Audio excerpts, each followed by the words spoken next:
अब जहाँसम्म छ कमजोरी भन्ने चाहिँ कुरा छ। एउटा कार्यपत्र पुष्पलालको समग्र मूल्याङ्कनको लागि पर्याप्त हुँदैन, पहिलो कुरो। अब दोस्रो कुरो चाहिँ मैले पुष्पलालका विषयमा पुष्पलालको अध्ययन र हामीले अहिलेको समाजको अध्ययन गर्नको निम्ति केही प्रश्नहरूको हल हामीले चाहिँ बुझ्नुपर्छ, त्यो छलफल गर्नुपर्छ भन्ने विषय प्रश्न उठाएको थिएँ। अब त्यो विषयमा जसले आफ्नो साथीहरूले आफ्नो तरिकाले पेस गर्नु त्यो आफ्नो ठाउँमा छ।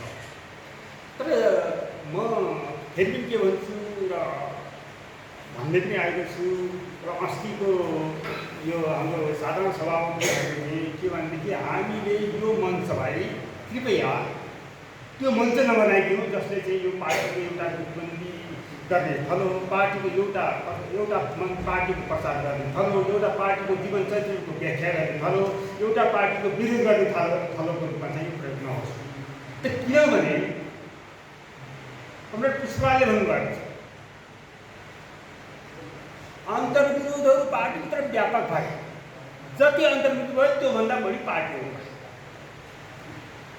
हुनुपर्छ कि उहाँले भन्नुभएको छ मार्क्सवादी पद्धति अनुसार अन्तर्पार्टी छलफल हुनुपर्छ। त्यो अन्तर्पार्टी हुने प्रणाली अन्त भयो र आफ्नो पार्टीले जे प्रशिक्षण दियो हामी त्यसैबाट ग्रसित भयौँ।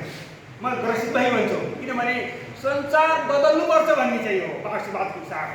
संसार बिगार्नुपर्छ, संसार भत्काउनुपर्छ, अझ बढीभन्दा बढी शोषण गर्नुपर्छ र भ्रष्टाचार जित्नुपर्छ, संसारको पहिलो देश नेपाल बन्नुपर्छ भन्ने चाहिँ मार्क्सवादले पुष्पलालले ठगना गरेका पनि सिकाएका पनि।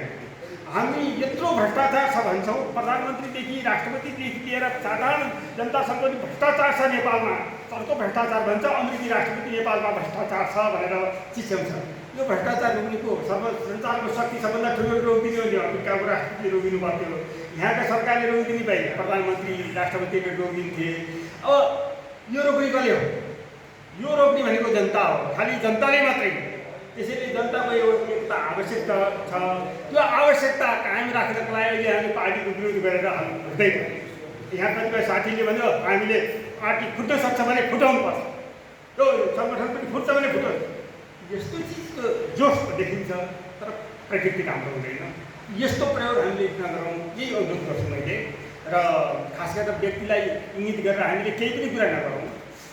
चाहे कोही हो, त्यो व्यक्तिका योगदान पनि नभएको भए अस्तित्वमा रहन्न, जीवित नरहने कुनै चिज जीवित रहनलाई सकारात्मक चिज नभए अस्तित्वमा रहँदैन। र त्यसले बराबर सकारात्मक गर्न सकेको त्यसलाई निषेध गर्ने थियो, त्यो पनि भएन। त्यसले गर्दा उसले आफ्नो ठाउँमा सकारात्मक काम गरेको छ, अर्कोले आफ्नो ठाउँमा सकारात्मक काम गरेको छ, आफ्नो अस्तित्व कायम भएको छ।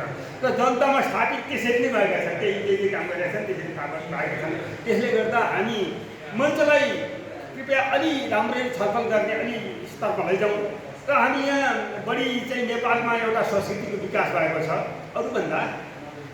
यो आत्मप्रशंसाको आफ्नो छलफलको विषयमा आफ्नो इतिहास बताउने कुरा। अब यो हामीले अलिक छोटायौँ भने कार्यक्रम अलिक छोटिन्छ भन्ने आशा गर्छौँ। अब आगामी कार्यक्रम त्यस्तै हो। सब अहिले चाहिँ